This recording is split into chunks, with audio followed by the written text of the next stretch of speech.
கோலி talk Kollywood news. Mani Ratnam படத்துல Shruti Haasan heroine, Aishwarya Rai வில்லி.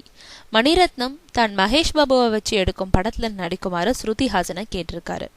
தோழி ஐஸ்வர்யா இயக்கத்துல தனுஷோட ஜோடி சேர்ந்து நடிச்ச 3 படத்தை அடுத்து ஸ்ருதி கோலிவுட் பக்கமே இதுவரை வரல. மும்பையில வீடு எடுத்து தங்கி ஹிந்தி அப்புறம் தெலுங்கு படங்கள்ல மட்டும் கவனம் செலுத்திட்டு வராங்க.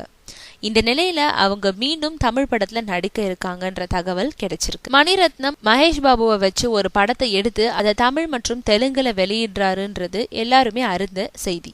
தன்னோட படத்துல நடிக்குமாறு மணிரத்னம் ஸ்ருதி ஹாசனை கேட்டிருக்காரு. ஸ்ருதிக்கும் மணியோட படத்துல நடிக்க விருப்பம் இருக்கிறதுனால ஓகே சொல்லிட்டாங்களாம். மணியோட படத்துல நாகார்ஜுனா, பஹத் ஃபாசில், ஐஸ்வர்யா ராய் பச்சன் உள்ளிட்டோரும் நடிக்க இருக்காங்க. ஐஸ்வர்யா குழந்தை பெற்ற அப்புறம் நடிக்கும் முதல் படம் இதுதான். படத்துல ஸ்ருதி மகேஷ் பாபுக்கு ஜோடியா நடிக்க இருக்காங்க. ஐஸ்வர்யா ராய்க்கு நெகட்டிவ் கேரக்டரா, அப்படின்னா ஐஸ் தான் வில்லியா. ஸ்ருதி ஹாசன் தன்னோட தந்தை கமல் நடிக்க இருக்கும் உத்தம வில்லன் படத்துல நடிக்க டேட்ஸ் இல்லைன்னு சொல்லிட்டு வந்த வாய்ப்பை ஏற்க மறுத்துட்டாங்கன்றது குறிப்பிடத்தக்கது.